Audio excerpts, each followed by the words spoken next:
It's another edition of Time About the Movies, and today we're taking a look at the movie of January 10th, 2003. Happy 14th birthday to yours truly. This was my 14th birthday in 2003, and I guess my present was a decent little romantic comedy that everybody else kind of was mostly mediocre on, or at the very worst negative on, but I don't know, I kind of enjoy it. Let's talk about the one new movie that came out this weekend, and that is Ashton Kutcher and Brittany Murphy in the romantic comedy Just Married.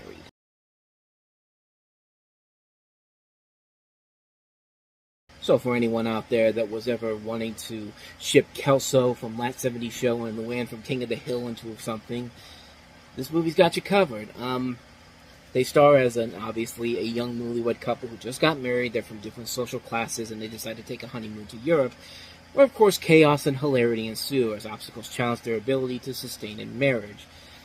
Now, on paper, this thing seems like a really bad idea. A film that could easily just be one of those romantic comedies that comes and goes and just doesn't really amount to anything when it's all said and done. But I think there's two things in particular that kind of carry this movie through, where I feel like it works well enough for what it is. One is the couple, Ashton Kutcher and Brittany Murphy. Ashton Kutcher was kind of establishing his film career after starting off breaking out with of course, that 70 Show, and then Dude, Where's My Car? And he's been in a couple of other movies since then. But this was Brittany Murphy's first real chance to show her potential as a leading actress, because she'd follow this up with a couple of other movies, Uptown Girls later in the year, and then Little Black Book the following year. And it works because the chemistry between them does feel legitimate. Like, you can definitely believe that these two would be a couple, and they do work off each other very well. They're very funny, they are very charismatic, you understand that their situation they're going through is very unusual, and having all these different obstacles in the way, like, it really does work to the film's advantage because the actors really are giving it their all here. And the other thing that I think helps the movie through is the writer and director. This is directed by Sean Levy, who is that type of director that you look at some of his movies and you think, well, that's dead on arrival, but no, he actually puts in more effort than you think that makes for a very entertaining film in general. Like the last film he directed, Big Fat Liar, which is a film that probably should have been dead on arrival, but they have the good stars in there, Frankie Muniz and Amanda Bynes, and it makes for a very entertaining and fun film. I mean, Sam Harper, one of the guys who, the writer of this, wrote Rookie of the Year, a criminally underrated Daniel Stern movie he directed with Thomas Ian Nichols from the American Pie movies. And these two would later reunite again on Cheaper by the Dozen, which are films that could easily fall apart, but they kind of are very fun in their own unique way. Like the Cheaper by the Dozen movies are a lot better than I think a lot of people give him credit for.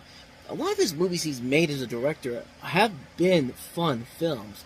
I won't say classics by any means, but they're good, fun entertainment movies. They're kind of like Peter Segal movies. Like, Peter Segal makes some really good comedies, but nothing real, with a couple of exceptions. Tommy Boy, I think, is probably his best film overall, but he makes movies that are genuinely entertaining and very rarely misses on the films that he makes. Like Sean Levy, I think his biggest overall misfire was The Internship, but that was a movie that was just, it was a movie that was basically just Vince Vaughn and Owen Wilson are old, and they don't know how technology works and Google and all that stuff, and that was literally all that movie was, and it failed on a number of different levels. But this, it works fine for what it is because it's a simple story. It's a simple story where you have these two really good, charismatic, comedic actors and actresses who can really work off each other here. Not every joke works. I mean, you saw there, I cut a little bit of Stewie's fake laugh from Family Guy whenever they were just like, oh, call me pussy, you know, like the cat. It's like, like, jokes like that really don't work all that well, although they do find a way to kind of make it funny at the end there. I do like that little bit there where Ashton Kutcher's just like, say hi to pussy for me, and he's just giving this disgusting look on his face like, what the hell did I just say? Like stuff like that, they can find a way to make some bad jokes actually do kind of work. I mean, like I said, not a lot of the jokes work here, but the biggest thing I think works to the film advantage is that it's short. It's only just a little bit over an hour and a half long. It doesn't feel like it's padding anything out. It's not adding in elements that don't make a whole lot of sense or feel purposely. It feels like they're unnecessarily in there. I mean, it's a movie that comes in, delivers what it needs to do, and gets on out. And I think that's more than enough to give this movie a recommendation to say that it's fun for what it is. It's a fun film. It's a really enjoyable film. A lighthearted romantic comedy with two really good performances overall.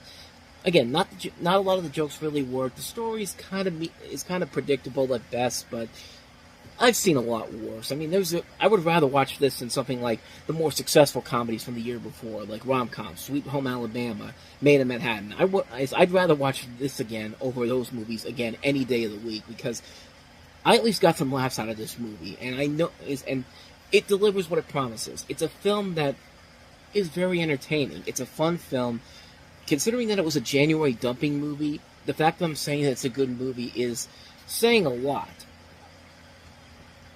Because most movies that were released in January around this time usually are dump movies that the studios don't believe in, but they put it out here because there's literally nothing opening up after the Christmas season, and so they need films to open up, and most times than not, they were more misses than hits. I mean, I think we're going to get to one of the biggest misfires of this type of movie next week with Kangaroo Jack, if I'm not mistaken, But this was a fun film. This is a fun, enjoyable film. I do recommend it. If you go into it knowing that it's going to be a predictable romantic comedy, but it works well because the two leads are really giving it their all, I think you can definitely go into it and have a good time with it. I think it's a really enjoyable film.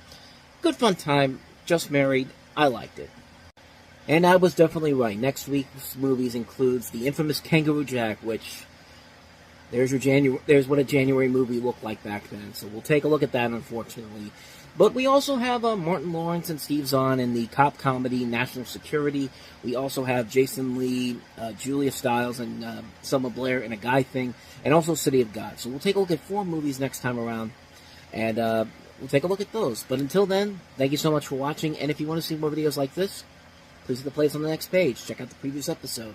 Also, don't forget to hit the like and subscribe button if you want to see more videos like this on this channel. So, with that said, I am off. I will see you guys next time, and until then, as always, take care.